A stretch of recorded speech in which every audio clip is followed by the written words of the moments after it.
je partage beaucoup de choses que vient de dire Geneviève. Donc je vais centrer mon propos sur ce que je peux appeler les impasses de la notion de démondialisation. Bon, c'est une notion qui a fait apparition dans le débat public relativement récemment, et qui est... le débat autour de cette notion est particulièrement important parce que ça renvoie au débat sur les alternatives et sur les solutions concrètes à avancer face à la crise actuelle. Donc je pense néanmoins que c'est une notion qui pose de très gros problèmes. Le premier problème renvoie à l'analyse de la mondialisation. C'est-à-dire, est-ce que d'abord on parle de mondialisation, ou est-ce qu'on parle de mondialisation néolibérale, ou de mondialisation au service du capital? Et ça, derrière cet aspect-là, qui peut paraître un aspect de terminologie, il y a un problème politique fondamental. Comme intermondialiste, nous avons analysé la mondialisation comme étant, ce qu'a rappelé Geneviève, que je vais très rapidement résumer, comme étant une mondialisation au service des firmes multinationales et au service des grandes puissances, qui visait à marchandiser tous les aspects de la vie sociale, de la vie elle-même, jusqu'à la biosphère maintenant. Et que derrière cette mondialisation, cette globalisation des échanges, cette globalisation du capital, il y avait une transformation très profonde du capitalisme au moment de la crise du Fordisme, dans des affrontements sociaux considérables, dans les années 70, sur la base de défaites ouvrières considérables. Il y a eu mise en place d'un nouveau régime d'accumulation du capital tourné vers la création de valeur pour l'actionnaire, ce qu'on peut appeler le capitalisme patrimonial ou le capitalisme actionnarial. Et que la mondialisation, si on a un contenu précis, ce n'est pas une mondialisation générale, c'est une mondialisation qui a un contenu précis, qui a un contenu de classe, qui correspond à la globalisation du capital, tournée vers la création de valeur pour l'actionnaire et vers la mise en place d'un nouveau régime d'accumulation du capital. Donc, on ne peut pas parler de mondialisation générale sans lui donner un contenu précis. Et derrière cette première discussion, il y a des questions qui sont des questions politiques, qui sont quelle alternative on met derrière. Par exemple, quelle est l'origine de la baisse de la part des salaires dans la richesse produite, dans le produit intérieur brut. Pour un certain nombre d'auteurs, comme par exemple Jacques Sapir, c'est la concurrence des pays émergents qui a eu pour conséquence ce qu'il appelle la déflation salariale, c'est-à-dire la baisse de la part des salaires dans le PIB. Or, quand on regarde concrètement les choses en France, ce n'est pas vrai. La baisse de la part des salaires dans la richesse produite, elle date du tournant de la rigueur des socialistes en 1983. Entre 1983 et 1987, il y a une baisse d'environ 9 à 10 points de la part des salaires dans la valeur ajoutée des entreprises, dans la richesse produite. Et bien avant l'apparition des pays émergents, et la concurrence des pays émergents qui commence vers la fin des années 90. Donc, voilà, ce qu'il faut bien comprendre, et c'est ça le premier point de divergence, il porte sur qu'est-ce qui est à la racine des problèmes que nous rencontrons. Qu'est-ce qui est à la racine de la désintégration sociale qui est en œuvre aujourd'hui. Est-ce que c'est simplement la concurrence des pays émergents? Et dans ce cas-là, évidemment, si c'est ça, il suffirait de prendre des mesures protectionnistes et des taxes douanières aux frontières de la France ou de l'Union européenne. On verra par la suite, je dirai quelques mots de ça par la suite. Ou est-ce qu'au contraire, la racine des problèmes vient dans le nouveau régime d'accumulation du capital qui s'est mis en place au milieu des années 80 est-ce que c'est là à ça qu'il faut s'attaquer?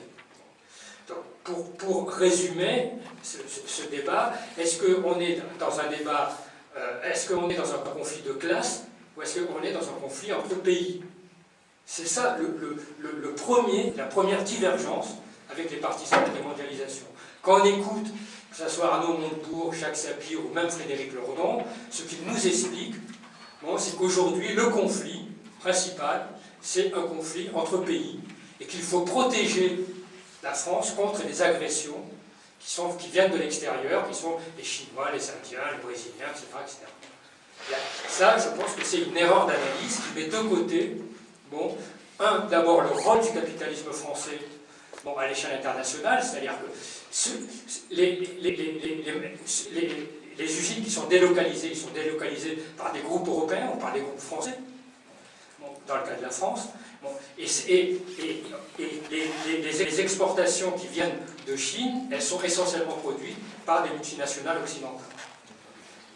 Donc, c'est une impasse de penser qu'on va résoudre les problèmes que nous rencontrons aujourd'hui sans s'attaquer au cœur du problème qui est le capitalisme actionnarial, la création de valeur pour l'actionnaire, et simplement de reporter la faute sur l'extérieur et sur d'autres pays.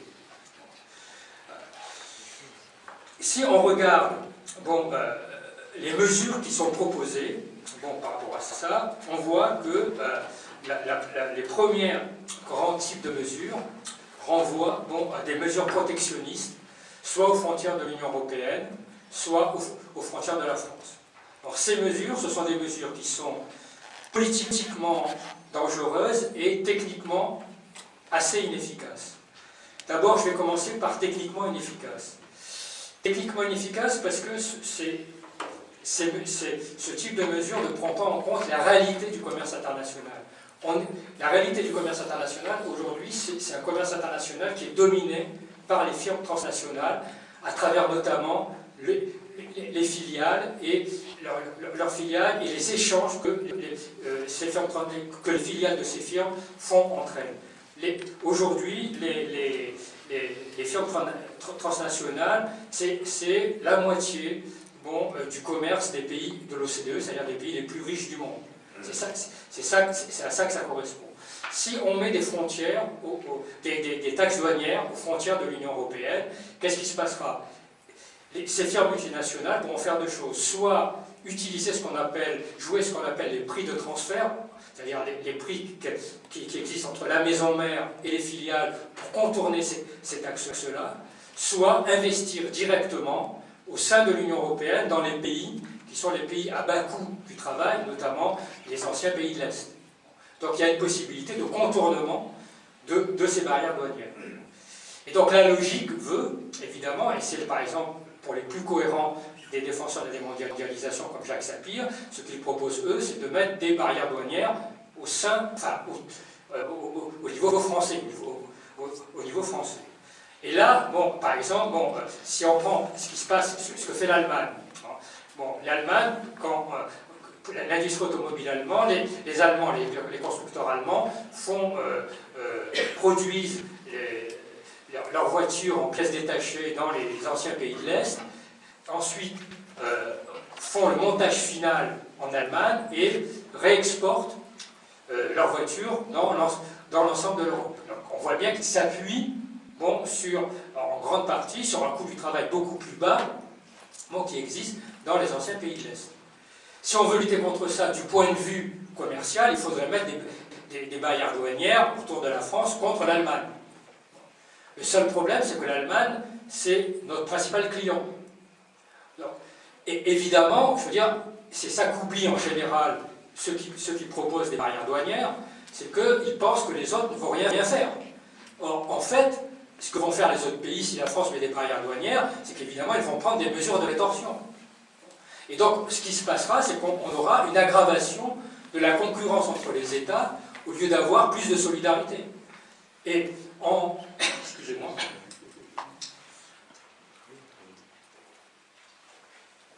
Et donc, voyez, la logique de cette affaire-là, c'est au lieu d'arriver à plus de coopération, on aura une aggravation de la concurrence entre les États avec toutes les conséquences que ça veut dire aujourd'hui.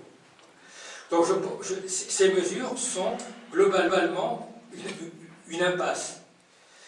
Et ce qu'il faudrait faire, c'est, par exemple en Europe, c'est de mener une véritable bataille pour l'harmonisation des droits sociaux en Europe. C'est-à-dire faire en sorte qu'il y ait des critères de convergence sociaux de telle façon que, progressivement, comme il y a eu des critères de convergence monétaire et financier au moment du traité de Maastricht, que progressivement, on arrive à avoir une harmonisation des droits sociaux en Europe. Et pour ça, ça veut dire un changement radical de politique économique européenne, etc., sur lequel on pourra revenir.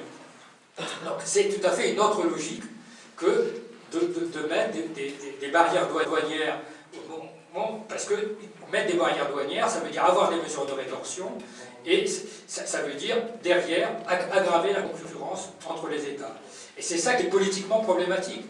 Dans une période de crise économique en plus, quand il y a aggravation de la concurrence entre les États, au lieu d'avoir plus de coopération et plus de solidarité, il y a évidemment aggravation de la crise, et c'est les salariés toujours qui en font les frais.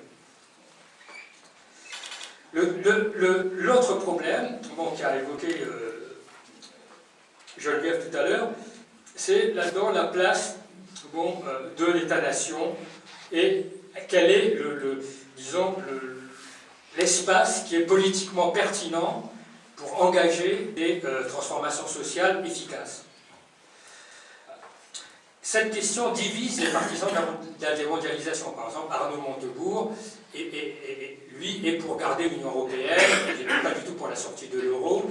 Si on prend des gens comme Jacques Sapir et même Frédéric Lordon, sont plus sur une logique qui est une logique de sortie de l'euro et de mesures protectionnistes au niveau français. Pour eux, le seul cadre politique pertinent, parce que ça serait le seul cadre démocratique, c'est le cadre national. Or, cela revient à oublier les limites de la souveraineté populaire dans le cadre national lui-même. Ce qu'on a vu, par exemple, en 2005, après le vote sur le traité constitutionnel européen. Mais pas seulement. C'est-à-dire que l'État-nation a été configuré au profit des classes dominantes, au profit des oligarchies. Et le fonctionnement de l'État-nation ne vise pas du tout à faire participer les citoyens à la politique, mais au contraire à les en écarter au profit d'une oligarchie politique, financière, qui détient tout le pouvoir. Donc on n'a pas d'un côté, je veux dire, un État-nation qui serait le cadre idéal de la souveraineté populaire, et par exemple une Union européenne qui serait antidémocratique. Dans les deux cas, que ce soit dans le cadre de l'Union européenne, mais aussi dans le cadre de l'État-nation, il y a un déni démocratique contre lequel il faut lutter. Et croire que simplement dans le cadre que l'État-nation est le cadre idéal de la démocratie, c'est là aussi oublier les limites de la démocratie, les limites du fonctionnement démocratique qui existent aujourd'hui dans les États-nations. Donc, ça ne veut pas dire qu'on ne peut rien faire, évidemment, au niveau national. Si demain, il y avait un gouvernement de gauche réel qui arrive au pouvoir, qui voudrait réellement transformer les choses, il faudrait qu'il prenne un certain nombre de mesures unilatérales. On ne va pas attendre que tout le monde soit d'accord à 27 dans le cadre de l'Union européenne. Mais on ne peut pas avoir l'idée que ces mesures unilatérales, on les prendra contre les autres. Ces mesures unilatérales, il faudra que ce soit des mesures qui soient extensibles au reste de l'Union européenne, qui soient des mesures qui montrent la volonté de coopérer au sein de l'Union européenne. Donc on pourra, je ne m'étends pas là-dessus parce que je pense qu'on aura le temps d'y revenir dans le débat. Le dernier point que je voulais soulever, c'est qu'il y a évidemment un accord pour relocaliser le plus possible, parce qu'on ne pourra pas tout relocaliser, les systèmes productifs, afin de produire au plus près des lieux de consommation, réduire le flux de marchandises, réduire le flux de capitaux pour briser la domination de la finance. Ça, d'un certain point de vue, c'est évidemment de la démondialisation. Mais une réponse progressiste ne peut absolument pas se réduire à ça, parce que sur plein d'autres domaines, il y aura besoin de plus de mondialisation. Il y a des tas de domaines, par exemple le réchauffement climatique, les droits sociaux, les savoirs techniques, la gestion des ressources rares, la mise en place d'une taxe sur les transactions financières, la lutte contre certaines maladies, etc., sur lesquelles il y a besoin d'une prise en charge mondiale. Donc il y aura besoin dans beaucoup de domaines d'une mondialisation, et d'une mondialisation qui soit différente de celle d'aujourd'hui, et pas plus de démondialisation. Et donc la démondialisation ne peut pas être un processus général, comme ce terme le laisse entendre. Ça sera un processus sélectif, qui touchera certains domaines mais pas d'autres, et qui surtout dépendra des rapports de force que nous serons capables de créer à l'échelle nationale, à l'échelle européenne ou à l'échelle mondiale. Et le fait de dire qu'aujourd'hui, nous pensons que l'humanité a un avenir commun, ça veut dire que, évidemment, nous sommes pour mondialiser un certain nombre de choses. Nous sommes pour mondialiser les droits. Nous sommes pour l'universalité des droits. Et donc, la notion de démondialisation ne répond pas à ce problème fondamental d'une nécessité d'une autre mondialisation. C'est pour ça qu'on se dit altermondialisme, une autre mondialisation, qui soit justement au service de l'humanité et pas du tout au service du capital et de la globalisation du capital.